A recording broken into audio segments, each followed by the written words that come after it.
안녕하세요, 사무엘입니다. 오늘은 이제 창세기 32장인데요.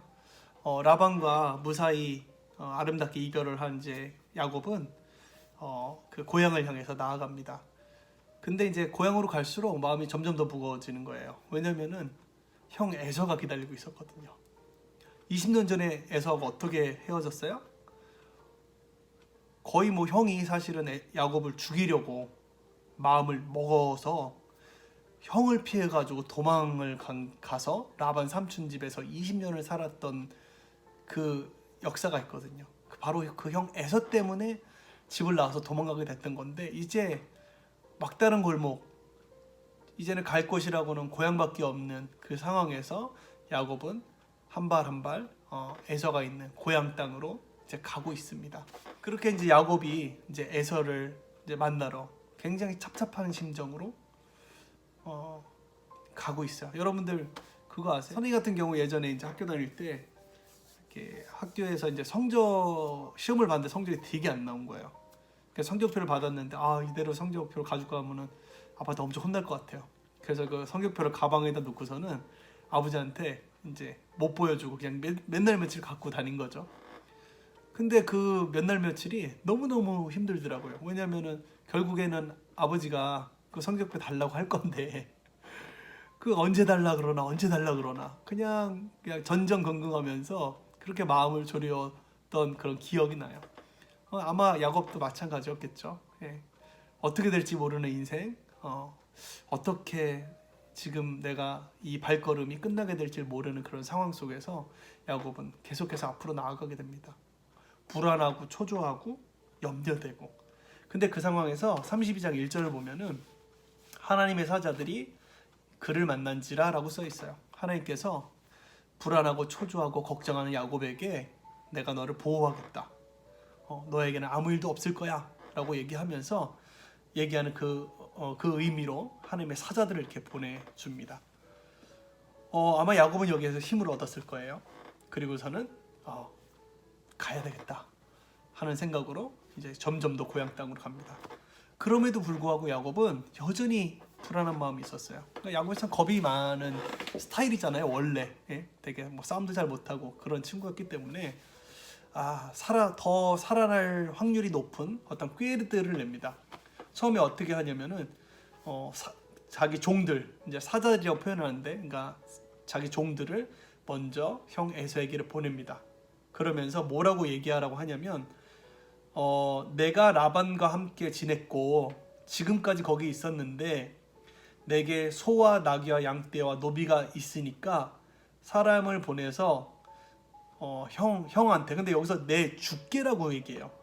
옛날에는 막 형하고 티격태격 싸우고 형 속여먹고 막 결국에 형 복 가로채고 그랬던 야곱이 이제는 완전히 태도가 바뀌어서 내 죽게라고 표현해요. 형을 내 죽게 알리고 내 죽게 은혜 받기를 원합니다 라고 종들을 보내가지고 그렇게 시키는 거예요. 형님, 제가요 내가 이렇게 가진 것도 많은데 이거 다 형님 드리고 형님 은혜를 받기 원합니다 라고 하면서 이제 사자들을 보내죠. 근데 이게 웬일이에요? 그 소식을 들은 이제 에서가 야곱에게 오고 있다고 얘기를 하는 거예요. 근데 어떻게 오고 있는지 아세요? 장정 400명을 거느리고 오고 있다는 거예요. 여러분 생각해 보세요. 꿈의 학교가 학생들이 300명이죠. 그렇죠? 그 랩넌트 강당에 다 모이면은 300명이 아니에요. 왜냐면 캐나다 간 애들 빼면은 거의 260명 정도밖에 안 되거든요. 그래서 뭐 위탁 나가고 가정학습하고 그러면 보통 260명밖에 안 돼요. 그럼 선생님들이 다 오시면 그게 300명 정도 되는 거예요. 근데 그거보다 100명이 더 많은 거예요. 그것도 남자들이. 예? 막 말을 타고. 이거 어마어마한 거죠. 그러니까 그 정도 군대를 거느릴 수 있는 이 에서는 사실은 엄청나게 성공한 사람이에요. 그러니까 요 전전에 보면은 뭐 형이 동생을 뭐 섬긴다, 뭐 동생이 복을 받는다 했던 이런 얘기들이 그냥 무슨 이렇게 물질적인 그런 축복을 얘기하지 않는다는 거를 이제 우리가 이걸 보면 알 수 있죠. 형은 엄청나게 성공했어요. 장정 400명을 이끌고 막 말을 타고 말 타고서 뭐 오는 거예요. 그러니까 이 야곱이 깜짝 놀란 거죠. 왜냐면 형님이 이 400명 말을 타고서 온다는 거는 이건 두 가지 가능성이잖아요. 자기를 죽이려고 올 수도 있고 아니면은 희박한 가능성으로 자기를 환대하려고 오는 걸 수도 있지. 나 뭐가 뭔지 모르는 거예요. 그래서 야곱이 엄청 놀랍니다. 뭐라고 써있냐면은 7절이에요. 야곱이 심히 두렵고 답답하여 자기와 함께한 동행자와 양과 소와 낙타를 두 떼로 나누고 이르되 에서가 와서 한 떼를 치면 남은 한 떼는 피하리라 이렇게 얘기했어요. 그래서 너무 무서우니까 자기가 갖고 있는 떼를 두 떼로 나눠요. 그래서 한 떼를 멀리 보내고 자기는 다른 떼하고 뒤에 오는 거야. 그래서 400명이 와가지고 앞에를 그냥 막 죽이고 막 치고 막 이러면은 자기는 이제 낼름 도망가려고 그렇게 이제 두 떼를 나눕니다. 그리고 나서 이제 야곱이 여기서 정말 하나님께 간절히 기도하는 거예요.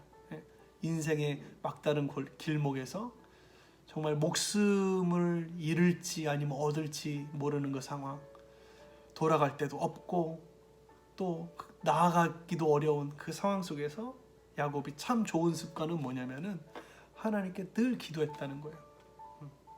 야곱이 거짓말도 잘하고 뭐 머리도 잘 쓰고 또 솔직히 마음도 좁은 것 같아. 제가 볼 때는 부인들도 잘 못 다스리고 그냥 자기 좋은 대로 행동하고 그래서 어떻게 보면 인간적으로 보면 약간 좀 찐따 같기도 하지만 그럼에도 불구하고 야곱이 참 좋은 습관은 뭐냐면 자기가 정말 어려울 때 하나님께 무릎 꿇고 도와달라고 기도를 했다는 거예요.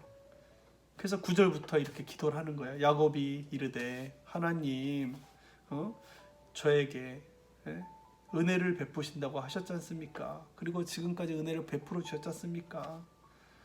그러니 주님 에서의 손에서 저를 좀 건져 주십시오. 내가 그를 두려워하고 그가 나를 죽일까 봐 너무 겁이 납니다. 라고 11절까지 이렇게 얘기를 해요. 그리고 나서는 이제 13절에 보면은 더 나아가질 못하고 이제 거기서 이렇게 밤을 이제 지내게 되고요. 그리고 형한테 줄 재물들을 이제 막 고릅니다. 뭐 보면은 암염소 200마리, 순염소 20마리, 암양 200마리, 순양 20마리. 그래서 뭐 거의 뭐 수백 마리를 본인이 다 직접 골라가지고 형의 예산한테 바치려고 그렇게 해가지고는 이제 거기서 밤을 지내면서 그것들을 다 준비를 합니다. 형에게 먼저 줄 재물들. 왜냐하면 그거 받으면 형님이 좀 마음이 풀릴까 해서 그렇게 해서 이제 다 고르고요. 그리고 나서 종들한테 그 재물들을 맡깁니다. 야 너희들은 이거 가지고 가서 에서 형한테 갖다 드리면서 그 형님이 야 너희들 누구냐? 라고 물으면은 제가요 주의 종 야곱 또 나와요. 주의 종 야곱의 하인들인데 주의 종이 이렇게 많은 선물들을 이렇게 드립니다. 그러니 혹시 옛날에 나쁜 감정 갖고 계신 거 그거 푸시고 지금은 굉장히 아주 그냥 회개하고 있으니까 그거 우리 주인님을 좀 용서해 주십시오. 라는 그런 얘기를 전달하라고 이제 종과 그 양떼들 양떼 뭐 소떼 해가지고 많이 해가지고 이제 먼저 보냅니다. 그리고 자기는 이제 가지 못하죠. 20절에 보면은 밤에 일어나 그리고 이제는 있다가 밤에 일어나서 두 아내와 두 여종과 11 아들을 인도하여 야복 이제 강이거든요. 예, 강에 이제 강 이제 앞에 섭니다. 근데 그때 이제 재밌는 사건이 일어나죠. 어떤 사람이 와가지고 이제 야곱과 씨름을 이제 하는 거예요. 그리고 야곱이 얼마나 이제 열심히 그 사람하고 씨름을 했든지 이제 그 사람이 야곱을 이기지 못하겠다고 판단을 해가지고 이제 허벅지를 딱 때리죠. 그리고서는 야곱을 딱 쓰러뜨려요. 그리고 나서는 그 사람이 야곱을 이제 축복하면서 이름을 바꿔줍니다. 야곱에서 이스라엘로 이제 이름을 바꿔주는 사건이 벌어지게 이제 되는 거죠. 주목해야 될 부분은 야곱에게 어떤 변화가 있었다는 것입니다. 과거의 야곱은 자기 이익을 위해서 형을 속이고 빼앗고 이런 사람이었다는 이제는 하나님의 은혜를 경험하고 하나님의 동행하심을 경험한 이 야곱이 자기 형에게 진심으로 물론 무서워서 그런 것도 있지만 잘 보면은 이 야곱이 진심으로 뉘우치는 게 있어요. 예, 보면은 과거에 자기가 형을 그렇게 했던 거에 대해서 진심으로 뉘우치고 또 형한테 고개를 숙이고 그다음에 하나님께 기도를 드리고 하는 야곱으로 변했다는 거죠. 예. 그 변한 것들 어떻게 변했을까요? 바로 그 고통 가운데서 하나님의 은혜를 경험했던 것들, 예, 그 은혜를 경험한 사건들이 야곱을 변하게 하지 않았나 이제 그렇게 생각해 봅니다. 그러면서 하나님께서 야곱의 이름을 바꿔주세요. 야곱에서 이스라엘로 바꿔주시죠. 이 이름을 바꾼다는 것은 뭐냐면 새로운 관계가 시작되었다는 얘기예요. 그 전에 야곱, 뒤꿈치를 잡는 자라는 정체성을 갖고 살았던 야곱이 이제는 하나님 안에서 새롭게 하나님과 겨루어서 이겼다. 하나님과의 관계성을 나타냈죠. 하나님과의 새로운 관계로 들어간 이스라엘로 그렇게 이름이 바뀌었다는 것이죠. 어떠세요, 우리 친구들은? 오늘 하루 혹시 야곱처럼 진퇴양난의 어려움에 빠지진 않았어요? 앞으로 갈 수도 없고 뒤로 갈 수도 없는 그런 어려움 속에 있지는 않았나요? 그런 순간이 있다면 오늘의 야곱처럼 했으면 좋겠어요. 첫 번째는 겸손해지기를 바랍니다. 내가 인정해야 될 사람들, 또 존중해야 될 사람들, 또 내가 순종해야 될 사람들께 순종하고 존중하고 인정하고요.